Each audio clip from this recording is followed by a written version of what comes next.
Attention all collegiate athletes, wherever you may be. I want you to know something really important. Now, I'm saying this from experience, that God has a place for you.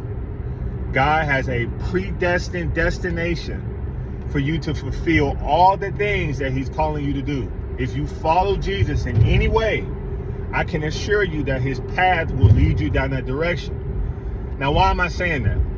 I'm saying that because we live in a day and an age where there's instant access to a possibility.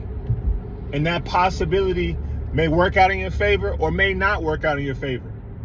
But more often than not, we lose out on special opportunities to persevere, to gain some character experiences that will help us to be better men, better women, better athletes. It will help us all across the board. Choosing to persevere is a fruit that you want to have in life.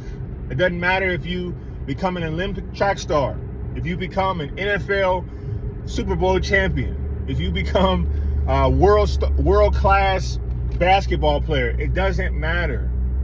What matters is that you choose the path that God has intended for your life. I remember 2011, 2015, I played at Michigan State University. I played football. I felt unappreciated. I felt undervalued. I knew my coaches and the staff, they loved me as a person. But I felt like my skill set, my talent, the way that I played football didn't fit the system. Now, I chose Michigan State. So what did I have to do? I had to make a choice. Do I transfer, go somewhere that fits, even though I don't truly know myself, the true depths of who I am as an athlete? That took me years into the NFL to actually even learn that. Or do I proceed forward and make the sacrifice to be somewhere that I signed up to be at? Do I make that commitment? And as a result, things began to work in my favor. Instead of choosing to not quit and to dig deeper, to find myself, not find out how I can fit in the program, I had an opportunity the last 2 years to start. Now, it was some battles, but I gained so much character from it. And that character led me to the place God had destined for my life. He had a plan and a purpose for my life, and he wanted me to achieve it. So I went to Houston, and just so happens that the way that they did things schematically, it fit the kind of player that I was. And so I have favor there. It worked for me. I was an undrafted free agent. I didn't get superstar rating. I didn't get drafted high. I was undrafted. But I worked my butt off, and I didn't quit. I didn't give up on the dream, on the goal, on working hard, on training, on persevering.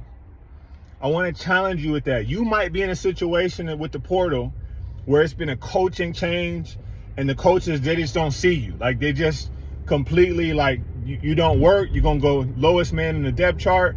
If that's the case, I totally understand it. Pray about it. Seek God's face about it, and then make your decision.